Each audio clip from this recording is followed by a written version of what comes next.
Screen दिख रहा है क्या? No sir. अभी दिख रहा है ना? यस सर, अब आ रहा है। मतलब इसमें है क्या, देखो रेट ऑफ डिफ्यूजन हम बताए थे ना, रेट ऑफ डिफ्यूजन बहुत अलग अलग टर्म्स में कर सकते हैं। तो रेट ऑफ डिफ्यूजन क्या हो यस रहा है? Rate of diffusion is equal to, हम लोग लिख सकते हैं यहाँ पे वॉल्यूम ऑफ, वॉल्यूम के टर्म में दिया गया है। तो rate of diffusion will be equal to volume of gas diffuse divided by time taken. Time. ठीक है, तो दोनों केस में यहाँ बोला जा रहा है टाइम सेम है। ठीक है, तो पहले वाले ये ऐसे कर लोगे तो R1 का जो है मान लो इसका वॉल्यूम कुछ V1 दिया हुआ है और टाइम T है। ये R2 है, ये वॉल्यूम V2 दिया हुआ है, टाइम T ही है इसके लिए। तो यहाँ से R1 बाय R2 क्या कर लोगे, डेट इज इक्वल टू क्या हो जाएगा? रेशियो डिफ्यूजन इन दोनों का रेशियो लोगे तो मास। टी कैंसिल आउट हो जाएगा, V1 yes bye sir. V2 हो जाएगा। और ये V1 by V2 that will be equal to under root M2 by M1 होगा ना? तो यस सर। एक गैस तो तुम्हारा क्लोरीन ही है। तो कौन सा गैस क्लोरीन है? चलो सेकंड वाला गैस अगर क्लोरीन लेते हैं हम, तो V1 पहले वाले गैस का वॉल्यूम दिया हुआ है 127 और V2 सेकंड गैस का क्लोरीन का दिया हुआ है 100। ठीक है, और under root M2 by M1। तो M2 क्लोरीन को माने तो क्लोरीन का मोलर मास कितना हो जाएगा? 71। Cl2 का, हाँ 71 हो गया क्लोरीन का, और डिवाइडेड बाय M1। तो यही कैलकुलेट करना है, इसमें क्या दिक्कत है? So yes sir. नहीं तो कैलकुलेट कर लो, आ जाएगा answer. Yes sir. Next question. और उसी में 20 नंबर। नहीं सर, उसी एक्सरसाइज में 31 का B. 31, calculate the total energy of 1 mole of an ideal monoatomic gas at 27 degree Celsius, यही वाला सर इसका B. B. How much thermal energy should be added to 3.2 how much thermal energy should be added to 3.5 gram neon in a 10-liter flask to raise the temperature from इतना to इतना? तो thermal energy कितना add करना पड़ेगा, तो मतलब temperature rise करना है तो वही निकाल लो ना, काइनेटिक एनर्जी। सो थर्मल एनर्जी काइनेटिक से रिलेट करते हैं। हाँ, 3/2 kT होगा ना, ये तो 3/2 kT तो 1 मॉलिक्यूल के लिए होता है। 1 यहाँ पे नंबर ऑफ मोल्स पीवी। निकाल लोगे पहले, मास दिया हुआ है ना, और एटॉमिक वेट उसका पता ही है, मोल्स निकाल लोगे। Yes sir. ठीक है, 3/2 RT बताए थे, 1 मोल के लिए 3/2 RT था, और n मोल्स के लिए क्या हो जाएगा, n इंटू 3/2 RT। समझ में आया? Yes sir. ये n नंबर ऑफ मोल्स निकालोगे और ये 3/2 RT, और यहाँ टेम्परेचर डिफरेंस निकाल लेना, डेल्टा T दोनों का। तो यहाँ 0 से 100 करना है तो डेल्टा T कितना हो जाएगा, उतना ही हो जाएगा।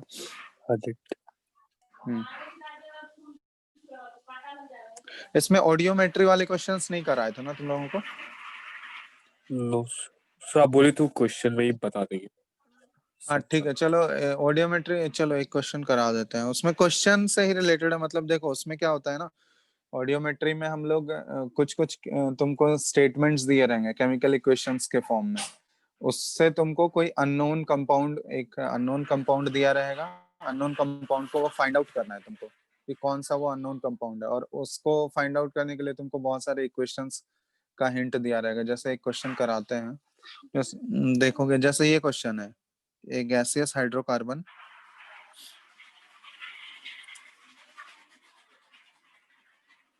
requires 6 times its own volume। ठीक है, ये क्वेश्चन अच्छे से करना, समझ में आ जाएगा। It's on volume of O2 for complete oxidation. ठीक है, and produces 4 times its volume of CO2, ठीक है, इसी टाइप का क्वेश्चन रहेगा, व्हाट इज इट्स फॉर्मूला। तो यहाँ कोई गैसियस हाइड्रोकार्बन तुमको दिया हुआ है, ठीक है, कोई भी हाइड्रोकार्बन है तो वो क्या होगा, कार्बन और हाइड्रोजन से मिलकर बना हुआ होगा। तो हमको पता नहीं है कौन सा हाइड्रोकार्बन है, तो उसका कार्बन का नंबर भी नहीं पता है, हाइड्रोजन का भी नंबर नहीं पता है, तो हम एक्स और वाई एज्यूम कर लेते हैं, वो हाइड्रोकार्बन CXHY है।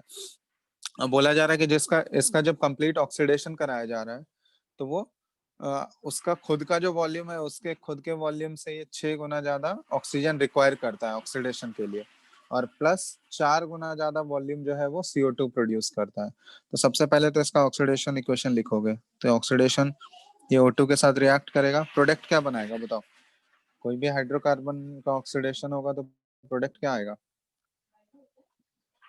बोलो। Carbon dioxide and water. तो CO2 प्लस H2O। सबसे पहले इसको बैलेंस करो, एक्स और वाई के टर्म में ही बैलेंस करके बताओ क्या आएगा, ये इंपॉर्टेंट है, बैलेंस करने आना चाहिए, बैलेंस करो पहले एक्स और वाई के टर्म में।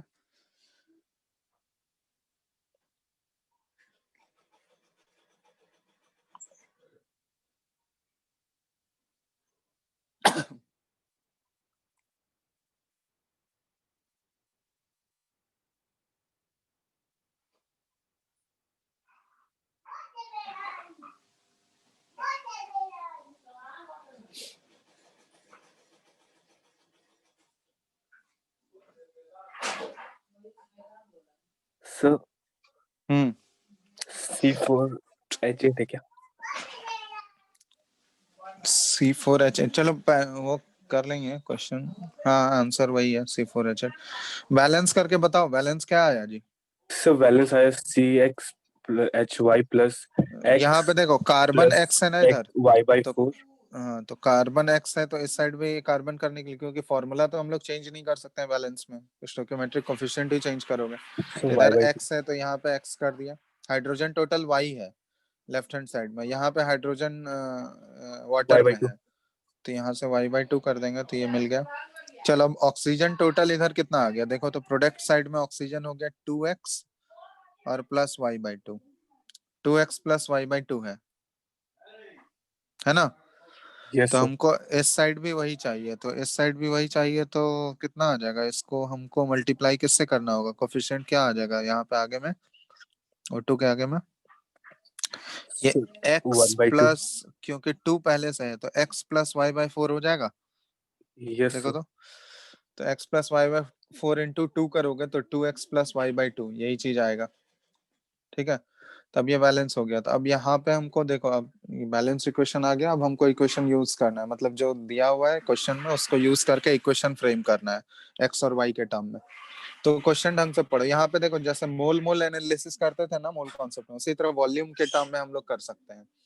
तो इसको बोल सकते हैं कि 1 वॉल्यूम ऑफ CXHY जो है ये कितना वॉल्यूम ऑक्युपाई करता है, सॉरी मतलब 1 वॉल्यूम CXHY हम लोग बोल सकते हैं रिक्वायर्स कितना volume of O2, x plus y/4 volume of O2। तो अगर एक वॉल्यूम CXHY का लोगे तो इसके लिए x plus y/4 volume of O2 required है। तो अब यहाँ क्वेश्चन पढ़ो क्या दिया हुआ है कि gases hydrocarbon requires 6 times it's on volume of O2। तो जितना उसका खुद का वॉल्यूम है उससे 6 गुना ज्यादा वॉल्यूम O2 रिक्वायर करता है, मतलब ये x प्लस y/4 का वैल्यू जो हो ये 6 के इक्वल हो जाएगा, बताओ। ये सर हो जाएगा। तो एक इक्वेशन यहाँ से ये फ्रेम हो गया, समझ में आ रहा है ये कैसे हुआ, क्योंकि ये जो इसका वॉल्यूम है ये वन वॉल्यूम हम लोग एज्यूम किए, कोफिशिएंट उसका 1 है तो 1 वॉल्यूम मान रहा है, तो 1 के लिए x प्लस y/4। अब क्वेश्चन में क्या बोला गया कि जो भी वॉल्यूम ऑफ O2 रिक्वायर्ड होगा वो क्या होगा, 6 times of volume of hydrocarbon. तो वॉल्यूम ऑफ O2 रिक्वायर्ड यहाँ पे x प्लस y/4 है, तो x plus y/4 will be equal to 6 times of volume of CXHY। तो वॉल्यूम ऑफ CXHY ये 1 वॉल्यूम में, तो 6 इंटू 1 करोगे तो ये 1 आ गया, सो 6 इंटू 1 6 हो गया। तो ये पहला आ गया। दूसरा देखो क्या दिया है, and produces 4 times it's on volume of CO2। तो मतलब वॉल्यूम ऑफ CO2 यहाँ पे कितना है x के टर्म में, ये x और y के टर्म में यहाँ पे x आ रहा है,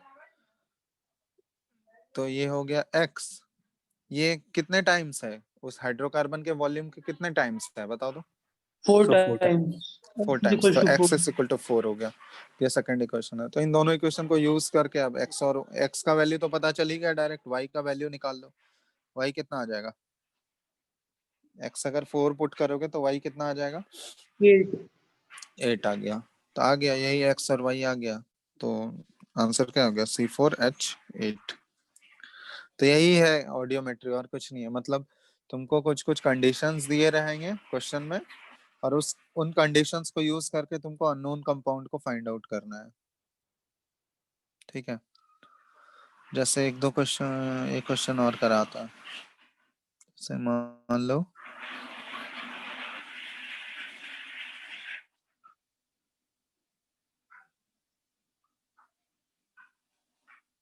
चलो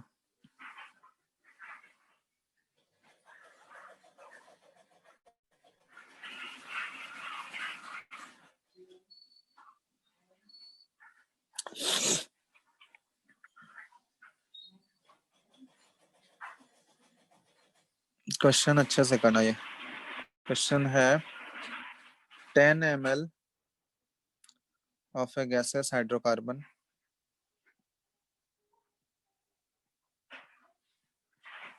were burnt completely in 80 ml of O2। Sorry 80 ml है ये, 80 ml of O2 at NTP। ठीक है, the remaining gas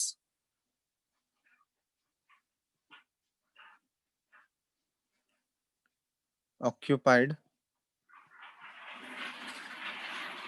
70 ml at NTP। This volume becomes 50 ml on treatment with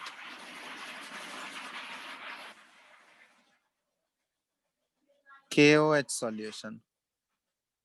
ठीक है, what is the empirical formula of the compound? empirical formula of hydrocarbon। चलो करो तो, अच्छा क्वेश्चन है, इसमें थोड़ा सा दिमाग लगाना है। चलो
Sir, so C2H4.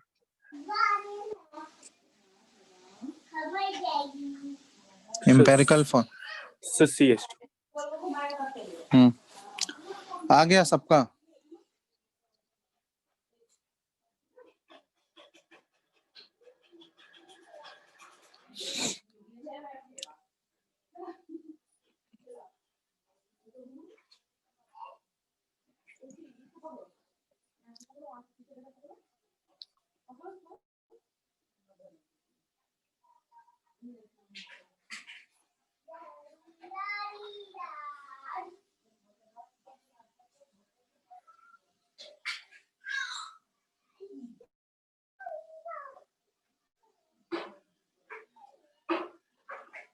देखो यहाँ पे KOH यूज किया जा रहा है। KOH का काम क्या है, मतलब KOH जो पोटेशियम हाइड्रोक्साइड है, ये क्या करेगा, जितना भी CO2 वहां पे प्रोड्यूस होगा ना, KOH ये क्या करता है, सारे CO2 को एब्जॉर्ब कर लेता है। ठीक है, मतलब जितना भी CO2 प्रोड्यूस हो रहा होगा, KOH का काम वही है कि सारा CO2 को वो एब्जॉर्ब कर लेगा।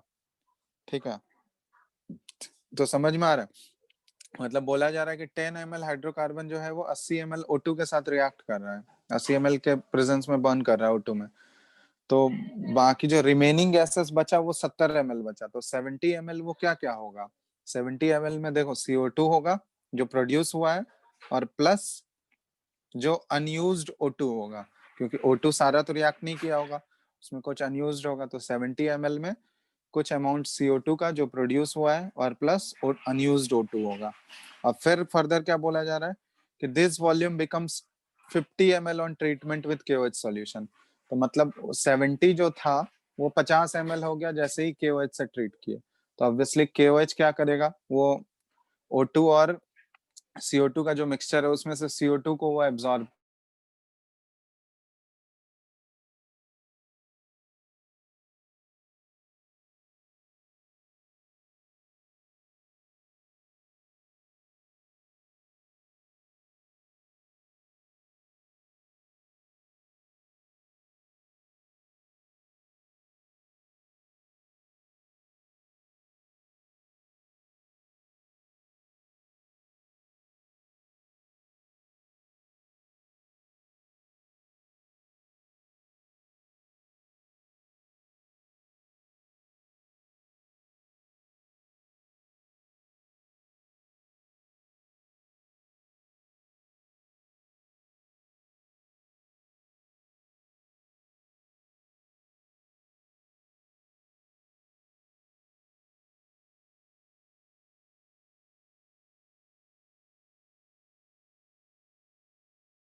सर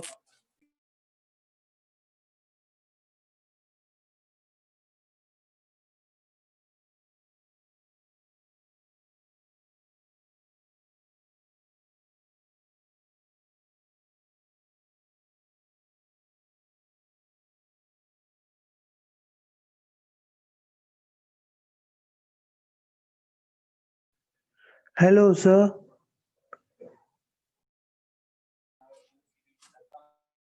सर का लिंक लगता चला गया।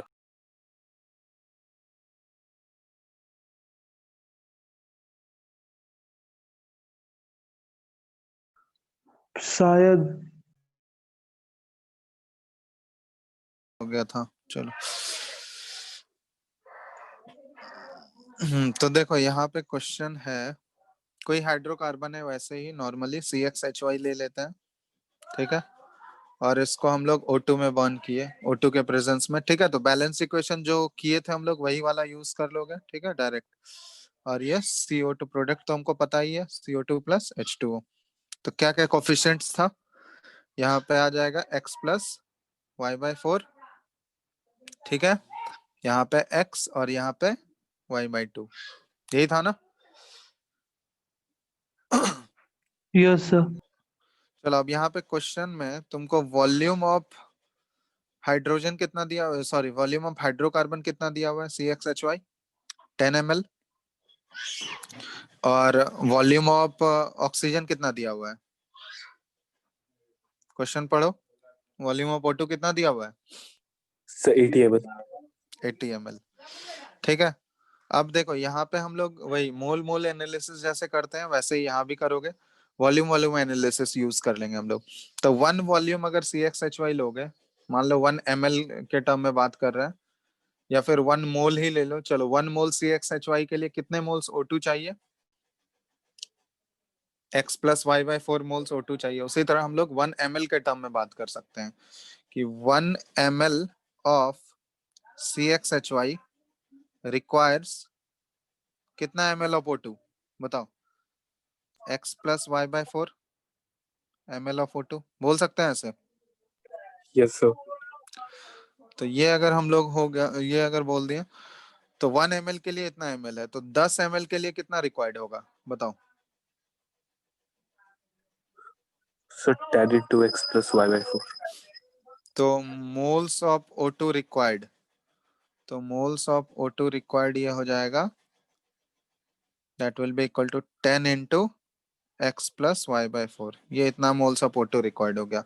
अब यहाँ देखो एक्चुअली ऑक्सीजन जो है ना ये एक्सेस में प्रेजेंट है, ठीक है, क्योंकि ये पूरा कंप्लीट ऑक्सीडेशन कराया जा रहा है। तो कंप्लीट ऑक्सीडेशन तभी होगा जब ऑक्सीजन एक्सेस में प्रेजेंट होगा।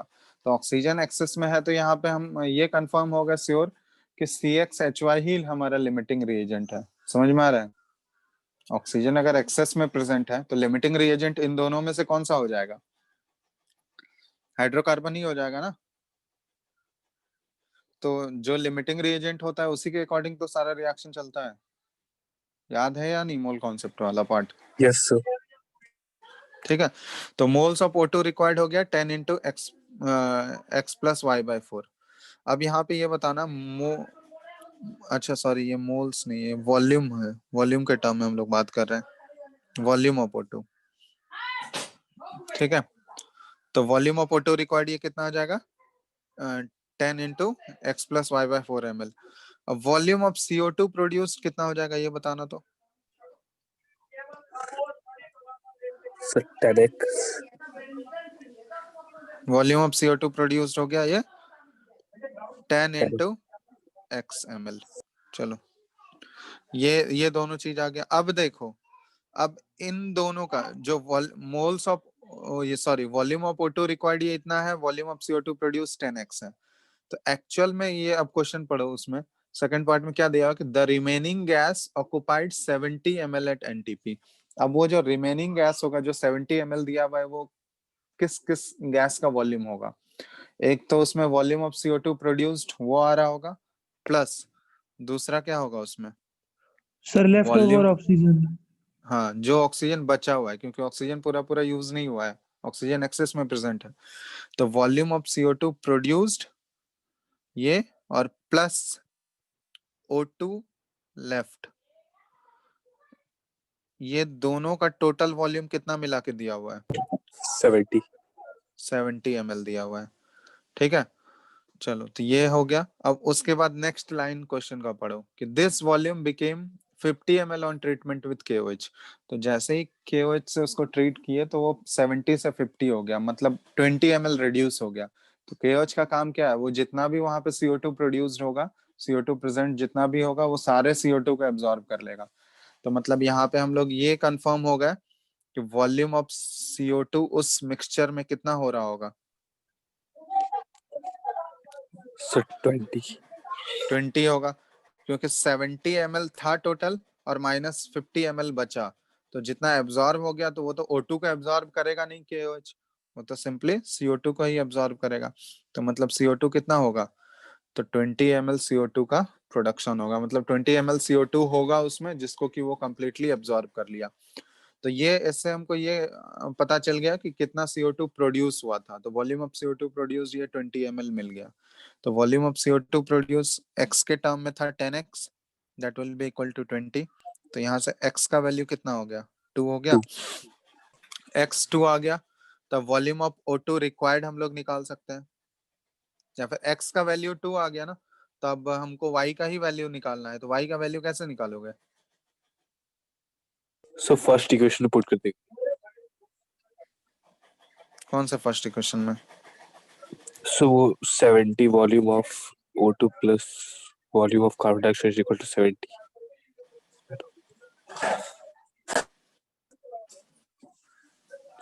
अच्छा हाँ, तो यहाँ पे टोटल जो 70 ml के बराबर था, तो वॉल्यूम ऑफ CO2 प्रोड्यूस्ड वही यस सर। 20 हो गया, और प्लस O2 लेफ्ट कितना हो जाएगा?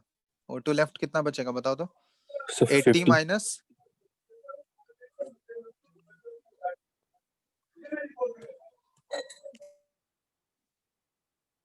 एक्स वाई का वैल्यू निकालना है ना, तो वो एक्स और वाई के टर्म में बात करो ना। मतलब ये ऐसे कर सकते हैं ना, वॉल्यूम ऑफ अनयूज्ड, चलो ये ऐसे कर लो, वॉल्यूम ऑफ अनयूज्ड O2 कितना है? 50 ml है, यस सर। क्योंकि 70 ml में 20 ml तो CO2 था, तो अनयूज्ड O2 कितना बचा है? 50 ml। और ये अनयूज्ड हम लोग x और y के टर्म में कैसे निकाल सकते हैं? देखो टोटल 80 ml था, और उसमें से यूज कितना हुआ है? 10 into x plus y by 4। तो बचा हुआ कितना रह जाएगा? तो बचा हुआ कितना रहेगा? 80 minus 10 into x plus y by 4, इतना ही बचा हुआ रहेगा ना। Yes sir. और यही किसके इक्वल है? 50 के इक्वल। और यहाँ पे तुमको x का वैल्यू 2 पता चल चुका है, तो y का वैल्यू निकालना है 2 प्लस वाई बाई 4। चलो इसको कैलकुलेट करके y का वैल्यू फाइंड आउट करो कितना आएगा।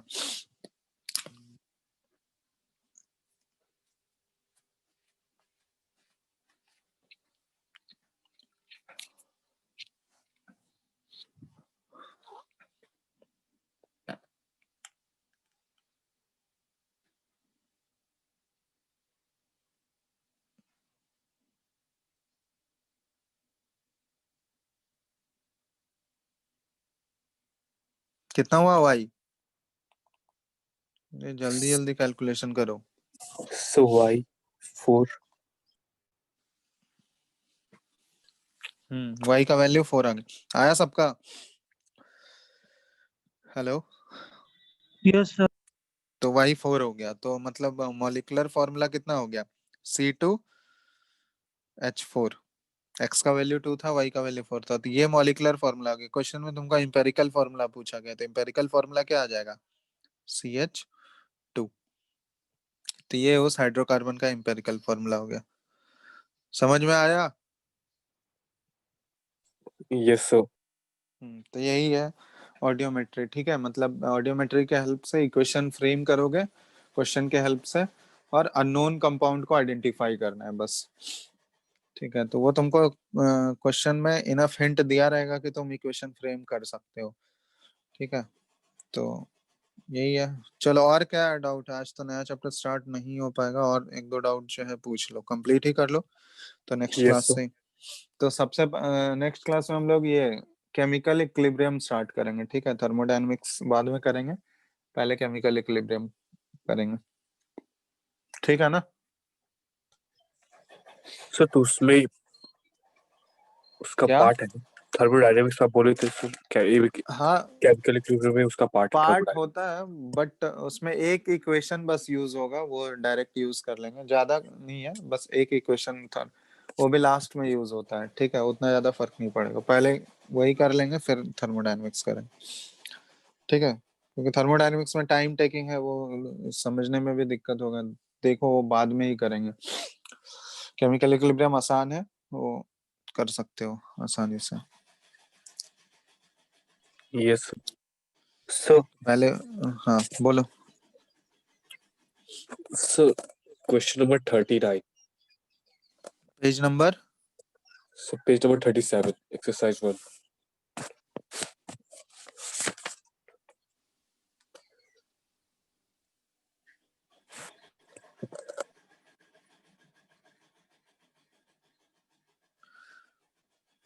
डेंसिटी ये वाला density of mercury. Yes, sir.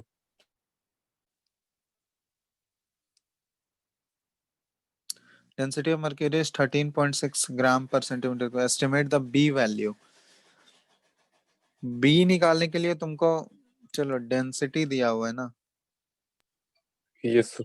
तो B एक्चुअली वो टोटल वॉल्यूम होता है। ठीक है, तो इस टाइप के क्वेश्चंस मतलब इसमें और भी कोई डेटा नहीं दिया हुआ है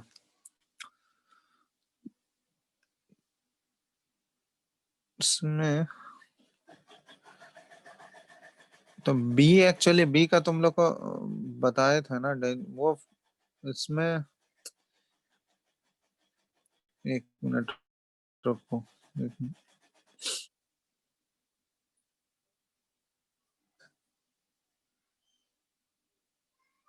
फाइंड आउट करना है क्या इसका, बी वैल्यू एस्टिमेट करना है। तो बी वैल्यू के लिए तो इसका डायमीटर और ये सब भी चाहिए।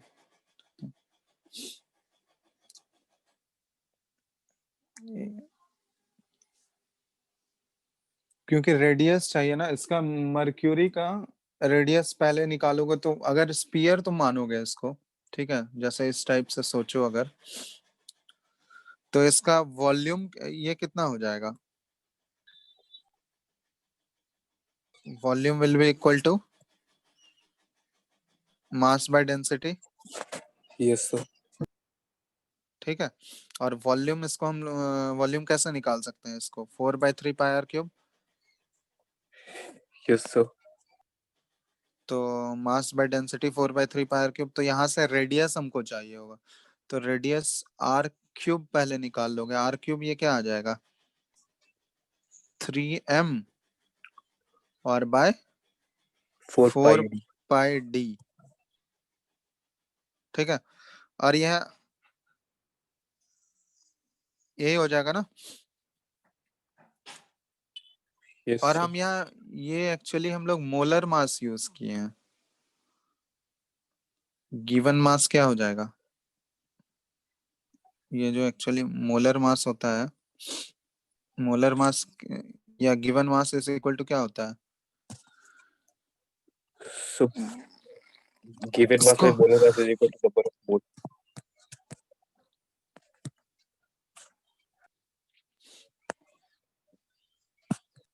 यहाँ पे हमको एक्चुअल में टोटल मास चाहिए, तो टोटल मास कैसे निकालोगे। So, किसी एक मॉलिक्यूल का निकाल देंगे. हाँ, एक मॉलिक्यूल का निकाल सकते हो, तो एक मॉलिक्यूल का निकालने के लिए इसको तो तुमको मोलर मास को किससे डिवाइड करना होगा, Avogadro. एवोगाड्रो नंबर से। हाँ, तो एक मॉलिक्यूल के लिए ही करना होगा तुमको फाइंड आउट, तो एक मॉलिक्यूल के लिए तुमको फिर इससे एवोगाड्रो नंबर से डिवाइड करना होगा। तो एवोगाड्रो नंबर से डिवाइड कर दिए, Na से डिवाइड कर दिए, तो अब ये फाइंड आउट करो इसका मोलर मास दिया हुआ है क्या क्वेश्चन में। चलो मर्क्यूरी है ना, तो मर्क्यूरी So, का कितना 80. होता है 80. एटॉमिक मास, एटॉमिक मास पूछ रहे हैं, एटॉमिक नंबर। So, 200.6. हाँ 200 होगा, 200 के आसपास हो जाएगा। तो वैल्यू पुट करो, कैलकुलेशन हो जाएगा थोड़ा सा इसमें। 3 × 200 हो गया, और बाय 4 × 3.14, और डेंसिटी कितना दिया हुआ है 13.6 ग्राम पर सेंटीमीटर क्यूब है। ठीक है, Yes, तो sir. नहीं रहने दो, और इसका 6.022 × 10⁻23। तो ये तो हो गया, इसको सॉल्व करोगे, आर का वैल्यू यहाँ से निकालोगे। ठीक है,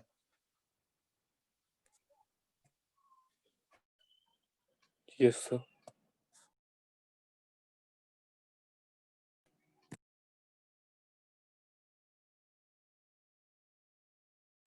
So,